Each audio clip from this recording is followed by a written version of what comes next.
ठरलं तर मग मालिकेच्या 27 जानेवारीच्या आजच्या भागामध्ये पूर्णाची अर्जुनला वचन मागते की जर तुला वाटत असेल मी जगावं आनंदात राहावं तर तू तन्वीशीच लग्न करशील.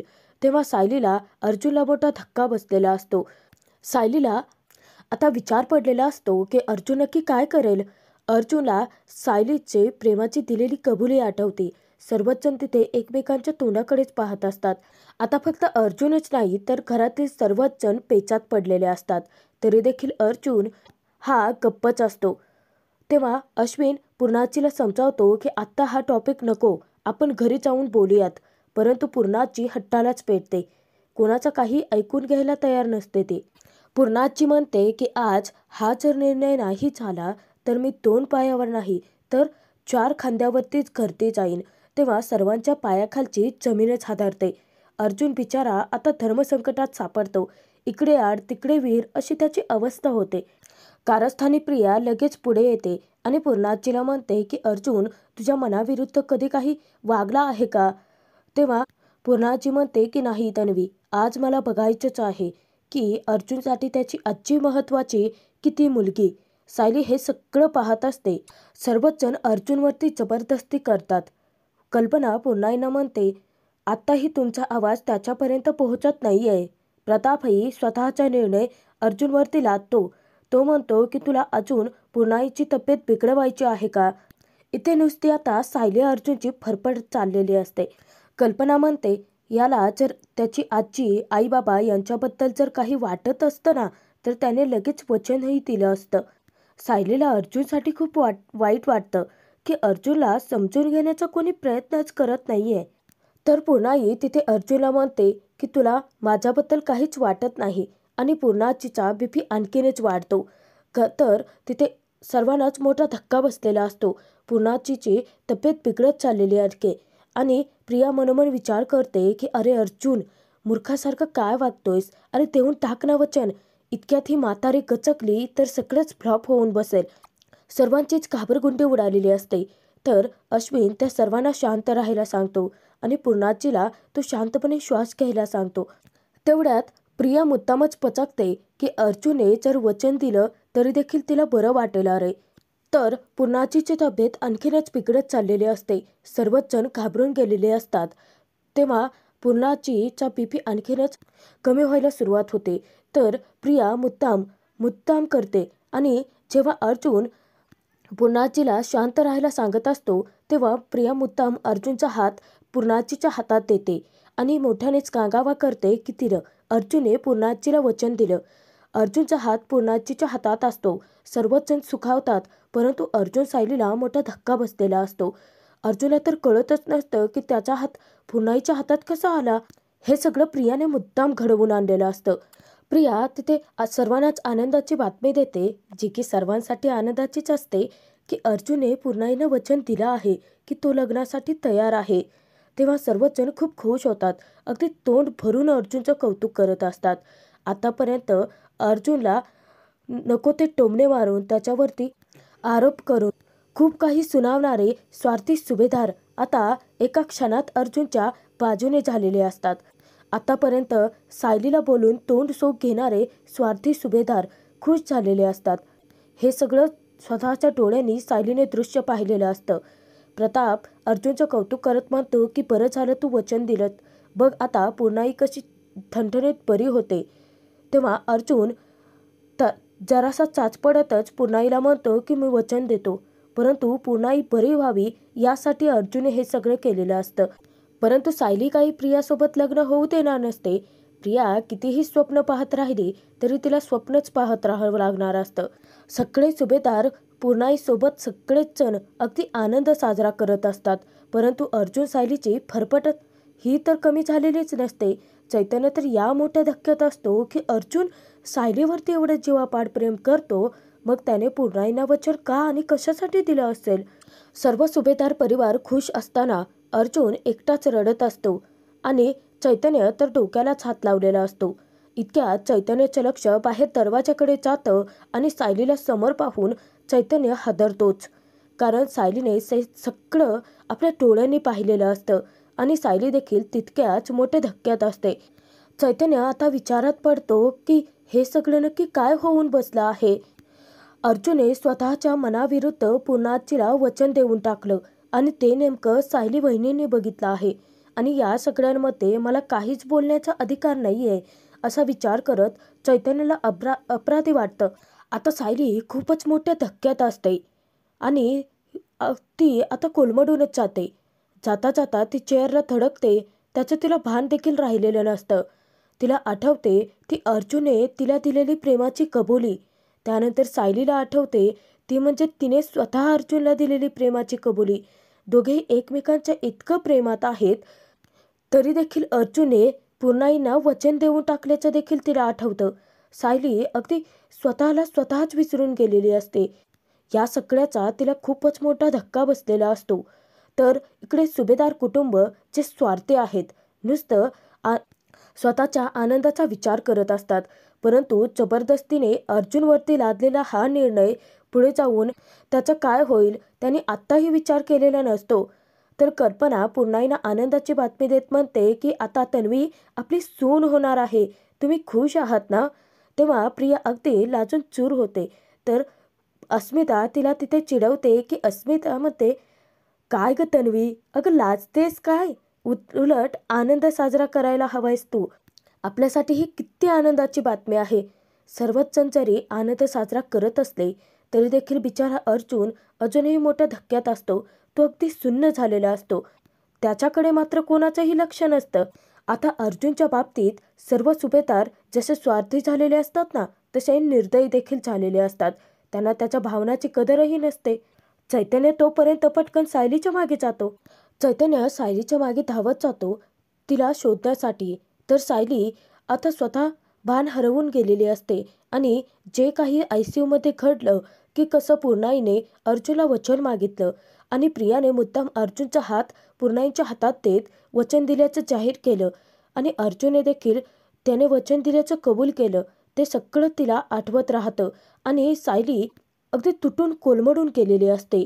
नेमकं सायलीला कोणीतरी सावरण्याची, तिला आधार देण्याची गरज असते. तर देवकृपेने नेमकी प्रतिमा हॉस्पिटलमध्ये आलेली असते. प्रतिमा इकडे तिकडे कोणी घरचं दिसतंय का ते पाहत असते आणि नेमकी तिची नजर सायलीवरती पडते. ज्यावेळेस ती सायलीला पाहते तेव्हा तिला मोठा धक्काच बसतो. प्रतिमा सायलीजवळ जाऊन सायलीच्या खांद्यावरती हात ठेवते आणि जेव्हा सायली प्रतिमाला पाहते तेव्हा प्रतिमाला घट्ट मिठी मारून सायली आता खूप रडायला लागते. सायली घळाघळा रडतच प्रतिमाला म्हणते की सगळं संपलं प्रतिमा आत्या, मी आणि अर्जुन सर आता कधीच एकत्र येणार नाहीत. तेव्हा प्रतिमाला खूप वाईट वाटतं आणि प्रतिमा सायलीला विचारते की म्हणजे सुभेदाराने मिळून अर्जुन तन्वीच्या बाबतीत जो काही निर्णय घेतलाय तो तुला कळलाय तर. तेव्हा सायली म्हणते की हो. इतक्यात चैतन्य येतो आणि चैतन्य त्या दोघींनाही पाहतो. तर सायली रडतच प्रतिमाला म्हणते की खरंच सगळं संपलं प्रतिमा आत्या. तेव्हा प्रतिमा तिला खूप अपराधी वाटतं आणि सायलीला समजावते की बाळा, जर मला आज तुझ्यासाठी काही करता आलं असतं ना तर किती बरं झालं असतं, परंतु आता माझ्या हातात काहीच नाही आहे असं प्रतिमाने म्हणताच सायलीही म्हणते, परंतु अर्जुन सरांच्या हातात तरी कुठे काय उरलं आहे प्रतिमा आत्या. आता हे सगळं सहन करण्याची हिंमत, ताकद मला कुठून तरी गोळा करावीच लागेल ना. हे सत्य स्वीकारायची सायलीने आता मनाची तयारी केलेली असते. मला आत्ता कळत नाही आहे प्रतिमा आत्या की ही सगळी हिंमत मी कुठून आणणार आहे, परंतु आणावी तर लागेलच ना. आणि सायली प्रतिमाला म्हणते, मला आता इथून निघावं लागेल, कोणी मला पाहिलं तर. आणि जेव्हा सायली तेथून निघणार तर प्रतिमा तिला थांबवते. स्वार्थी सुभेदारांना जरी आता सायलीच्या उपकारांची जाणीव नसली तरी देखील ती जाणीव प्रतिमाला असते. प्रतिमा निर्दयी झालेली नसते. हे सगळं चैतन्य सगळं पाहत असतो. प्रतिमा सायलीजवळ येते. तिच्या डोक्यावरून मायेने हात फिरवत सायलीला वचन देते, हे बघ, तू माझ्यासाठी जे जे काही केलं आहेस ना बाळा, ते मी कधीही विसरणार नाही आहे.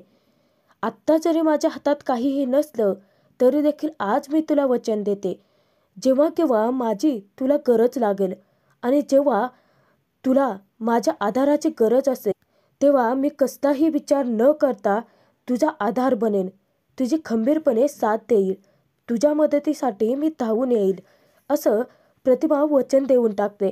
प्रतिमाच्या या शब्दांनी सायलीला थोडीशी हिंमत मिळते. रडतच सायली म्हणते की तुम्ही माझ्यावरती आईसारखं प्रेम करता प्रतिमात्या. आई आपल्या लेकराची साथ कधीही सोडत नाही, परंतु नशिबाने माझी साथ सोडली आहे प्रतिमात्या. असं म्हणत सायली अगदी कोलमडून गेलेली असते. आपल्या हातात काहीच उरलेलं नाहीये असं वाटत असतं. सायली सध्या तरी खूप मोठ्या धक्क्यात असते आणि तिची मनस्थिती देखील ठीक नसते. तर सायली प्रतिमाचा निरोप घेते. बिचारा प्रतिमाला खूप अपराधी वाटतं. तिला काही करताही येत नसतं, कारण तिचे हात दगडाखाली अडकलेले असतात. नेमका चैतन्य प्रतिमाजवळ धावत येतो आणि तिला सांगतो की इथून सरळ गेलात की उजव्या हाताला ICU वॉर्ड आहे, तिथेच पूर्णाजी आहेत. तेव्हा प्रतिमा पूर्णाईंकडे जाते तर चैतन्य सायलीच्या पाठीमागे येतो. सायली बाहेर जरी येते तरी देखील तिच्या मनातून विचार काही जाता जात नसतात. नुसती विचारांची मनात खळबळ माजलेली असते, खूप दुखावली गेलेली असते. परंतु ICU वॉर्डमध्ये सुभेदार आनंद साजरा करत असतात. प्रिया तर अर्जुनच्या अगदी अंगचटीलाच येते. ती अर्जुनचा हात हातामध्ये देते. तर प्रिया तिथे म्हणते, अर्जुन, मला पूर्ण विश्वास होता तुझ्यावरती की तू या लग्नाला नक्की होकार देशील, कारण तू आणि मी, आपण दोघेही सर्वात आधी आपल्या घरच्यांच्या मनाचा विचार करतो. आता कारस्थानी प्रिया तिथे कितीही बडबडत बसली तरी अर्जुन काही तिच्यावरती विश्वास ठेवणार नसतो. तो फक्त हे सगळं सुभेदारांसाठी करत असतो. नेमकं तिथे आता प्रतिमा येते. तर अश्विन पूर्णाजीला विचारतो की तुला विकनेस वगैरे जाणवतोय का, गरगरल्यासारखं होतंय? तेव्हा पूर्णाजी म्हणते की नाही रे, अगदी ठणठणीत आहे. प्रतिमा ते येऊन विचार करते की पूर्णाई तर आता बऱ्या आहेत. मी अजूनही हे लग्न थांबवू शकते आणि मी जर लग्न थांबवण्याचा प्रयत्न केला तर अर्जुनला देखील हिंमत मिळू शकते. आणि इतक्यातच अस्मिताचं लक्ष प्रतिमाकडे जातं.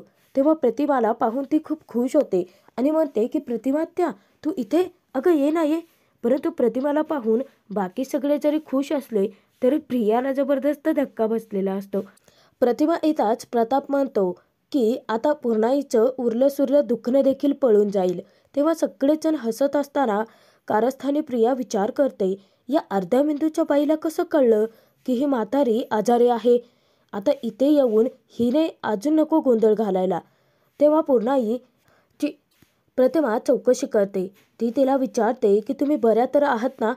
पूर्णाजी म्हणते की मी अगदी ठणठणीत आहे.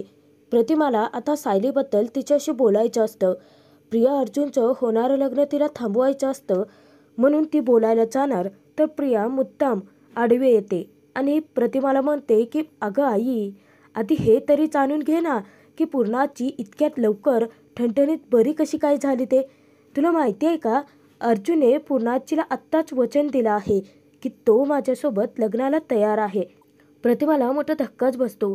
ती अर्जुनला विचारते की हो अर्जुन, तू तन्वीसोबत लग्न करायला तयार आहेस? तेव्हा अर्जुनही होकार देतो. सर्वजण आनंद साजरा करत असतात. परंतु अर्जुनचं सायलीचं दुःख फक्त प्रतिमा समजून घेते. तर तिथे प्रिया म्हणते की आई, तू ना आत्ता फक्त आशीर्वाद दे. तू सांग की आमचा जोडा नक्की कसा वाटतोय. तेव्हा प्रतिमा गप्पच असते. तर अस्मिता म्हणते की तन्वी, अगं आधी पूर्णाईंच्या पाया पडा ना. तेव्हा कल्पना समजावते की नाही, अगं त्यांना आता उठता येणार नाही आणि असा नमस्कार करायचा नसतो. तू ना आधी प्रतिमालाच नमस्कार कर. तेव्हा प्रिया अर्जुनला गळ घालते की चल जाऊन आशीर्वाद घेऊयात. बिचारा अर्जुन कोंडीत सापडलेला असतो, परंतु त्याला प्रतिमा समजूनही घेते. प्रिया जबरदस्ती अर्जुनचा हात पकडून त्याला प्रतिमाजवळ घेऊन येते आणि दोघेही प्रतिमाचा आशीर्वाद घेतात. प्रतिमाला अर्जुनला पाहताच तिच्या लक्षात येतं की हे सगळं अर्जुनवरती या सुभेदारांनी जबरदस्ती करूनच घडवून आणलं असावं. इकडे बिचारी सायली अजूनही त्या धक्क्यातून सावरू शकत नसते. नेमका चैतन्य बाहेर येतो. ज्यावेळेस सायली तेथून निघून चाललेली असते, चैतन्य येऊन तिला थांबवतो. चैतन्याचा देखील आता धीर धरवत नसतो सायलीशी बोलायला. तरी देखील चैतन्य सायलीला म्हणतो की तुम्ही बघितलंत ना आतमध्ये नक्की काय झालं ते. अर्जुनचा नाईलाज होता. पूर्णाजीच्या तब्येतीसाठी त्याला तसं वचन द्यावं लागलं. तेव्हा सायली म्हणते की मला हे कळत नाही आहे का चैतन्य भाऊजी, परंतु तुम्ही यांना जाऊन सांगा की माझी काहीच हरकत नाही आहे, कारण आपल्यासाठी सर्वात जास्त महत्त्वाची पूर्णाजींची तब्येतच आहे. बिचारा चैतन्याला देखील खूप वाईट वाटत असतं की सायली अर्जुन आता वेगळे होतील. सायली तेथून निघून जाणार तर चैतन्य सायलीला सायली वहिनी असे हाक मारतो. सायली थांबते आणि ती चैतन्याला म्हणते की आता मी तुमची सायली वहिनी राहिलेली नाही आहे चैतन्य सर, मी फक्त तुमच्यासाठी आता एक सायली आहे. तेव्हा चैतन्य म्हणतो की नाही, माझ्यासाठी तू माझी सायली वहिनीच होती आणि सायली वहिनीच राहशील. तेव्हा सायली आपले अश्रू पुसते आणि चैतन्याकडे वळून पाहते. तेव्हा सायली चैतन्याला म्हणते की परंतु आता या सगळ्याचा काही उपयोग नाही आहे चैतन्य सर. हे बघा, आत्ता तुमची सर्वात जास्त गरज यांना आहे. यांना या परिस्थितीचा कमीत कमी त्रास होईल हे फक्त तुम्ही बघा. तेव्हा चैतन्य सायलीला होकार देतो. तर सायली गुपचूपपणे तेथून निघून जाते. ती स्वतःला सावरूही शकलेली नसते, परंतु अर्जुनचं प्रेमच तिची ताकद बनणार असते. आणि जी प्रिया सुभेदारांच्या घरात घुसून सर्वांवरती कब्जा करायचे स्वप्न पाहत असते, त्या प्रियाला आता सायली जन्माची अत्तल घडवून तिच्याच नवऱ्यासोबत म्हणजे अर्जुनसोबत धूमधडाक्यात पुन्हा एकदा लग्न करणार असते. तर आजचा हा भाग इथे संपतो आहे. पुढे आपण पाहणार आहोत की कुसुमताई सायलीशी समजूत घालते की अगं, पूर्णाजीच्या वचनासाठी अर्जुन त्या प्रियाशी लग्न करेल. अगं मग ही तर त्याच्यासाठी असणारी शिक्षाच आहे. तेव्हा कुठे सायलीच्या डोक्यात ट्यूब पेटते आणि सायली म्हणते की हो, ती प्रिया फक्त सुभेदारांच्या घराचं वाटोळच करेल. आणि सायली आता अर्जुनच्या प्रेमाची ताकद तिला उभं करते आणि कुसुमला ती म्हणते की ठरलं तर मग आता मी लग्न करेन, तेही माझ्याच नवऱ्याशी. आता सायली अर्जुनचं लग्न कसं होईल ते पाहणं तितकंच मनोरंजक